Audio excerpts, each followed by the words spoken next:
Good evening student, my name is Tina Malakar. Today's topic लेखांकन की प्रणाली, सिस्टम ऑफ अकाउंटिंग। अगर आपने अभी तक मेरे चैनल को सब्सक्राइब नहीं किया है तो मेरे चैनल को सब्सक्राइब करें और बेल आइकन पे क्लिक करना ना भूलें, ताकि आपको मेरी नई नई वीडियो की नोटिफिकेशन मिलती रहे। और मेरी अगर आपको मेरी वीडियो अच्छी लगे तो उसको लाइक करें, शेयर करें और कमेंट बॉक्स में अपना फीडबैक जरूर दें। तो लेट्स स्टार्ट द टॉपिक। तो टॉपिक स्टार्ट करने टॉपिक है लेखांकन की प्रणाली, सिस्टम ऑफ अकाउंटिंग। तो ये बहुत इजी टॉपिक है, मैं आपको बहुत इजी तरीके से इसको समझाऊंगी ताकि आपको लॉन्ग टर्म तक इसको याद रख सके और इसका डिफरेंस आपके माइंड में क्लियर हो। तो लेखांकन की प्रणाली को दो भागों में बांटा गया है, इकेरा लेखा प्रणाली और दोहरा लेखा प्रणाली। लेकिन अपने भारत में महाजन बहीखाता विधि का भी यूज में लिया जाता है, तो इसको भी अपन इस टाइप्स में पढ़ेंगे। तो सबसे पहले अपन पढ़ते हैं इकेरा लेखा प्रणाली, मतलब सिंगल एंट्री सिस्टम क्या होता है। तो जैसे कि अपने आसपास छोटी मोटी दुकानें होती है, तो वे लोग क्या करते हैं, छोटे मोटे दुकानदार क्या करते हैं, जो भी उनके आवश्यक लेन देन होते हैं केवल उन्हीं का क्या करते हैं, वे रिकॉर्ड रखते हैं। जो उनके लिए यूजफुल है उन्हीं को क्या करते हैं, रिकॉर्ड करते हैं। तो उसी विधि को क्या कहते हैं, इकेरा लेखा प्रणाली बोलते हैं। इकेरा लेखा प्रणाली में क्या होता है, व्यवसाय में होने वाले लेन देनों जो उनके लिए आवश्यक है वे मोटे तौर पे केवल उन्हीं का क्या करते हैं, लेन देन करते हैं। तो ये क्या होता है, पूरी तरीके से रिकॉर्ड नहीं रखते हैं और ये क्या होते हैं, अपूर्ण होते हैं। इसमें क्या करते हैं, व्यक्तिगत खातों को रखा जाता है। एक तो व्यक्ति के, हाँ भाई राम ने उधार माल खरीदा, तो केवल अपन ये ट्रांजेक्शन कर लेंगे कि राम ने भाई उधार माल खरीदा। और अगर अपने बेचा तो अपन लिख लेंगे। मतलब छोटे मोटे ट्रांजेक्शन जो अपन को याद रखने हैं केवल उन्हीं का लेखों में, लेखा पुस्तकों में क्या करते हैं, लेखा कर लेते हैं। यहाँ भाई इन्हीं को याद रखना है अपन को, केवल वो ही लिखते हैं। तो ये क्या होता है, इसमें इकेरा लेखा प्रणाली में क्या होता है, अपनी आवश्यकता अनुसार क्या होता है, लेन देनों को रखते हैं। और इसी प्रणाली को क्या कहा जाता है, इकेरा लेखा प्रणाली तथा इसको अपूर्ण लेखा प्रणाली भी बोलते हैं। अनकंप्लीट रिकॉर्ड सिस्टम भी कहा जाता है। और ये प्रणाली क्या होती है, इजी होती है, इजी वे में जैसे अपन चाहे वैसे कर सकते हैं। और इसमें खर्चा भी कम लगता है। एक 5-10 रुपए की कॉपी ले आओ, केवल उसके अंदर लिख लो। बहुत इजी, बहुत कम खर्चीली होती है। लेकिन और इसको इसको करने के लिए कोई विशेष योग्यता की आवश्यकता नहीं होती। कम पढ़ा लिखा व्यक्ति भी इस कार्य को कर सकता है। लेकिन ये विधि क्या होती है, अवैधानिक होती है और ये विश्वसनीय नहीं होती। कोई भी न्यायालय में इसके द्वारा जो प्रमाण साक्ष्य दिए जाते हैं वे मान्य नहीं होते। कोई भी, जैसे आयकर विभाग हुआ, बिक्री विभाग हुआ, सरकार हुई, अर्ध सरकारी संस्था, कोई भी सरकारी संस्था है, इनके द्वारा जो भी परिणाम बनाए जाते हैं वे उनके लिए क्या होते हैं, विश्वसनीय नहीं होते हैं। और ये कोई भी लेखा पद्धति या कोई भी वेद परंपराओं या सिद्धांतों या किसी पे बेस नहीं होती है। ये अपनी आवश्यकता के अनुसार की जाती है। इसीलिए एक इसका ये डिसएडवांटेज बन जाता है कि दो व्यापारियों के मध्य तुलना नहीं कर सकते अपन। अगर एक व्यापारी वह अपनी आवश्यकता अनुसार रख रहा है लेके, और दूसरा है जो अपनी आवश्यकता अनुसार रख रहा है, तो अपन इनका आपस में तुलना नहीं कर सकते हैं। और इसका एक डिसएडवांटेज यह भी है कि जो भी रिकॉर्ड रखे गए हैं उनके अनुसार अपन लाभ हानि खाता नहीं बना सकते, क्योंकि ये पहले से अपूर्ण होते हैं।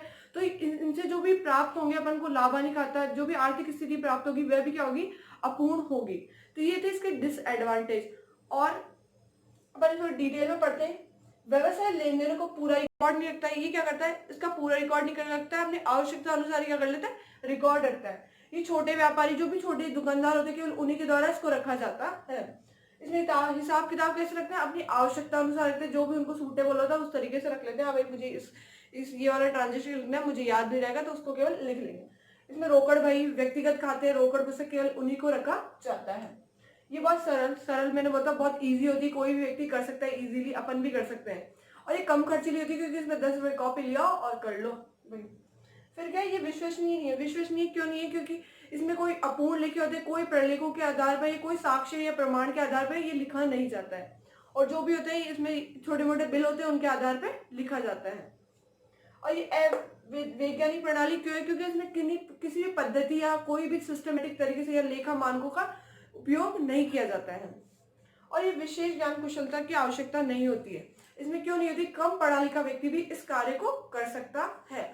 लास्ट है इसका, इस प्रणाली को अपूर्ण लेखा प्रणाली भी कहते हैं। मतलब इस जो भी ये इकेरा लेखा प्रणाली, इसको क्या बोलते हैं, अपूर्ण लेखा प्रणाली क्यों बोलते हैं, क्योंकि इसमें सिस्टमेटिक यानी पूर्ण रिकॉर्ड नहीं होते हैं, पूरे लेन देनों का लेखा नहीं किया जाता है। इसलिए इसे अपूर्ण लेखा प्रणाली मतलब अनकंप्लीट रिकॉर्ड सिस्टम कहते हैं।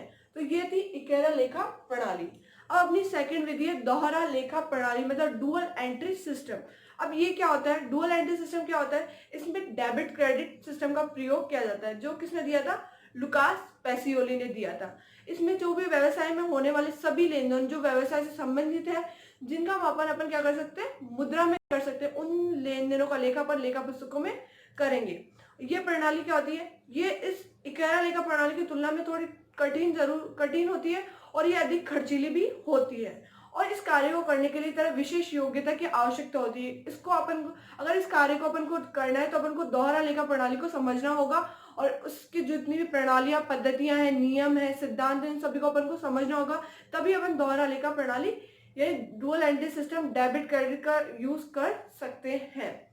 और ये पद्धति, इसमें तुलनात्मक अध्ययन भी किया जा सकता है, क्योंकि इसमें अगर एक व्यापारी भी उन्हीं पद्धतियों द्वारा नियमों का यूज करेगा और दूसरा व्यापारी भी उन्हीं पद्धतियों द्वारा नियमों का यूज करेगा तो आपस में अपन क्या कर सकते हैं, तुलना कर सकते हैं। और ये एक वैधानिक पद्धति है, क्योंकि इसमें क्या होता है, जो प्रमाण वगैरह होते हैं, तरह नोट वगैरह होते हैं, ये पक्के नोट होते हैं, तो जो कि अगर न्यायालय में अपन इनके प्रमाण प्रस्तुत करते हैं तो वे मान्य होते हैं और सभी सरकारी, अर्ध सरकारी संस्थाओं, सभी संस्थाओं द्वारा, जो भी संस्थाएं उनके इस विधि के द्वारा अगर बनाए जाते हैं तो वह मान्य होते हैं।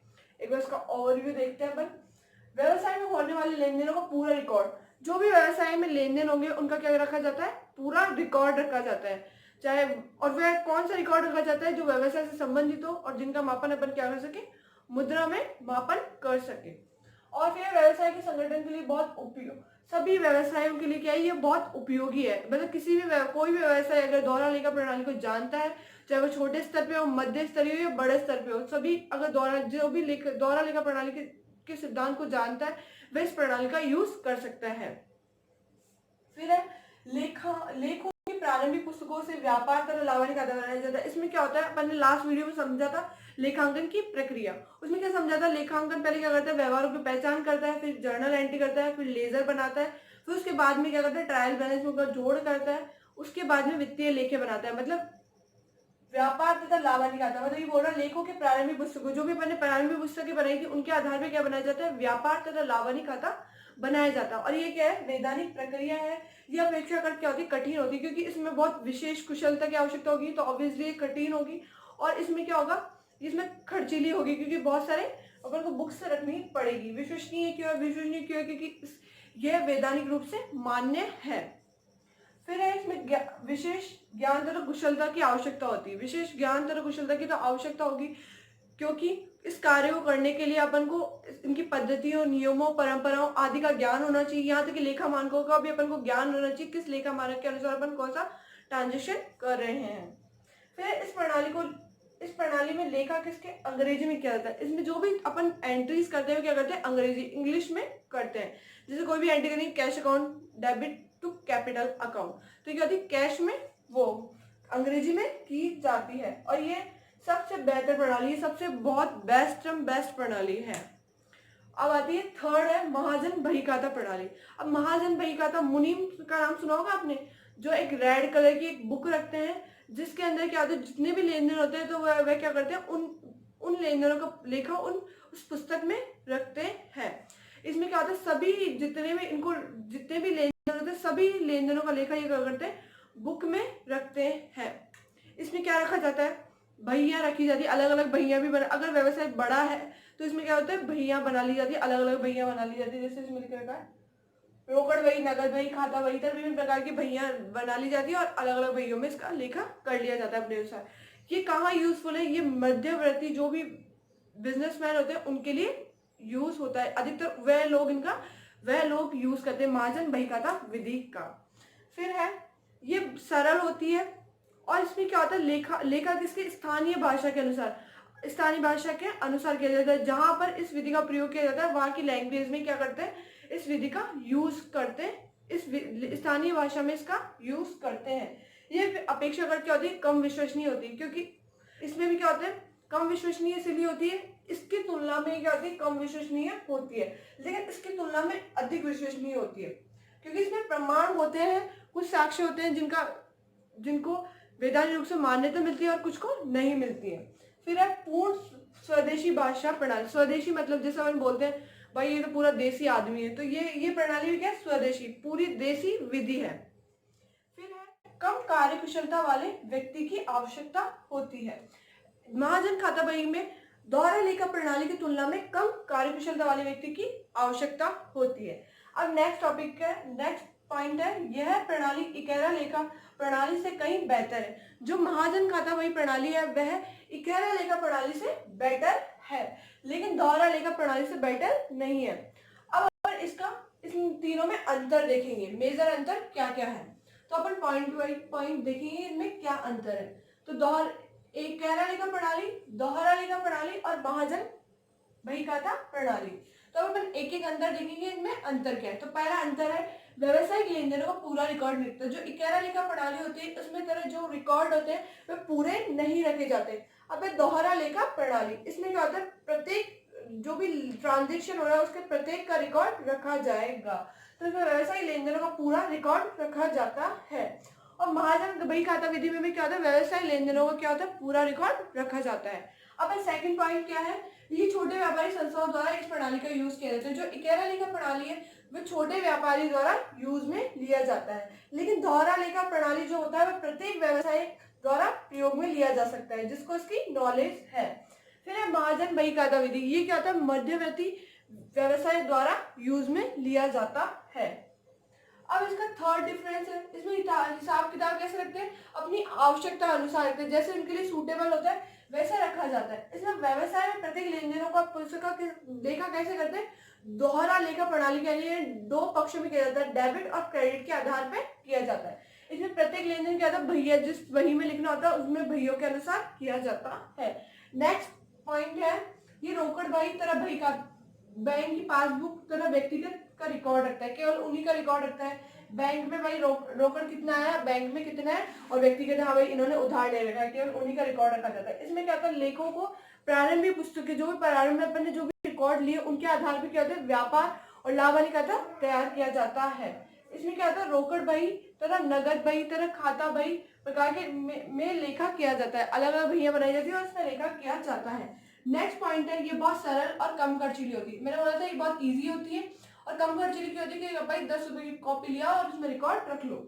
ये अपेक्षाकृत कठिन होती है क्योंकि इसको करना बहुत मुश्किल होता है। इसमें पद्धतियां अपन को इसको पद्धतियां नियम ये सभी अपन इसके बारे में अपन को क्या होनी चाहिए, नॉलेज होनी चाहिए, तभी अपन कह सकते हैं दोहरा लेखा प्रणाली यूज करते हैं। तो ये काफी कठिन होती है और खर्चीली होती है। खर्चीली होती है इसमें बहुत रिकॉर्ड रखने पड़ता है अपन को, बहुत सारे प्रमाण बेस वगैरह सब बहुत सारी चीजें अपन को रिकॉर्ड करके पड़ती है, इसीलिए क्या होती है, खर्चीली होती है। ये सरल होती है और इसका लेखा स्थानीय भाषा में किया जाता है। ये इजी होती है क्योंकि इजी क्यों होती है, क्योंकि इसका जो भी लेखा होता है वो लोकल लैंग्वेज जो भी अपन लोकल जो अपन लैंग्वेज यूज करते हैं उसमें किया जाता है, ये स्थानीय भाषा में किया जाता है। अब नेक्स्ट पॉइंट है, ये ज्यादा विश्वसनीय नहीं है। क्योंकि क्यों नहीं है विश्वसनीय, क्योंकि वैधानिक रूप से मान्य नहीं है, इसीलिए ये क्या है, विश्वसनीय नहीं है।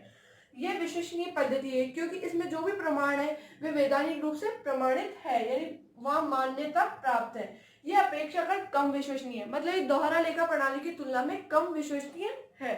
अब नेक्स्ट पॉइंट है, ये अवैज्ञानिक प्रणाली। अवैज्ञानिक प्रणाली इसलिए है क्योंकि इसमें पद्धतियों किसी भी पद्धति या फिर नियम और लेखा मान को इसका यूज नहीं किया जाता, अपनी आवश्यकता अनुसार लेखा किया जाता है, इसीलिए ये क्या है, अवैज्ञानिक प्रणाली है। अब यह वैज्ञानिक प्रणाली क्यों कहा जाता है, क्योंकि इसमें विभिन्न पद्धतियों और इन सभी का पद्धतियों नियमों सिद्धांतों इनका यूज करके किया जाता है, तो ये वैधानिक तरीके से किया जाता है, इसलिए एक वैधानिक प्रणाली है।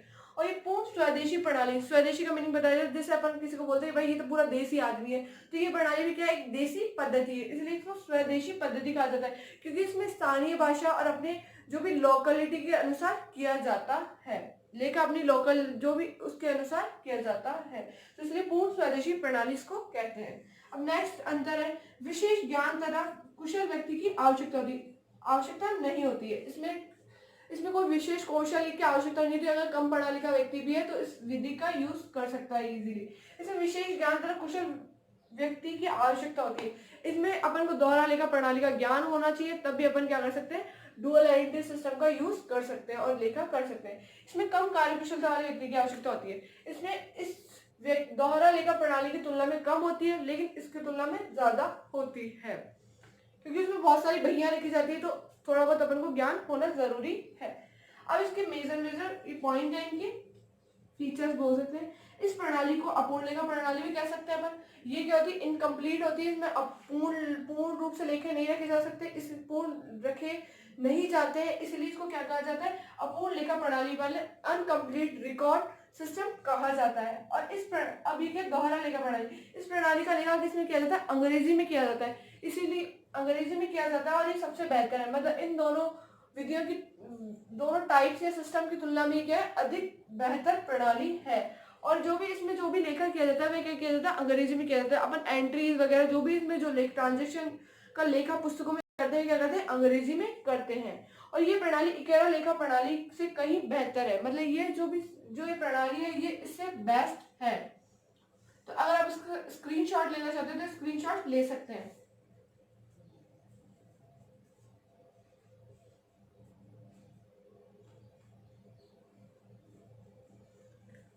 अगर आपको मेरी वीडियो अच्छी लगी तो इसको लाइक करें, शेयर करें और कमेंट बॉक्स में अपना फीडबैक दें कि आपको मेरी वीडियो कैसी लगी, ताकि मैं नए नए टॉपिक्स पे वीडियो बना सकूं। अगर आपको किसी टॉपिक में प्रॉब्लम है तो कमेंट बॉक्स में आप मुझे बताएं कि मैम अब इस टॉपिक पे वीडियो बनाएं, ताकि मैं आप नेक्स्ट वीडियो उस टॉपिक पे बनाऊं। तो thank you for watching my video. अगर आपने अभी तक मेरे चैनल को सब्सक्राइब नहीं किया तो मेरे चैनल को सब्सक्राइब करें और बेल आइकन पे क्लिक करना ना भूलें। Thank you supporting me, keep supporting me.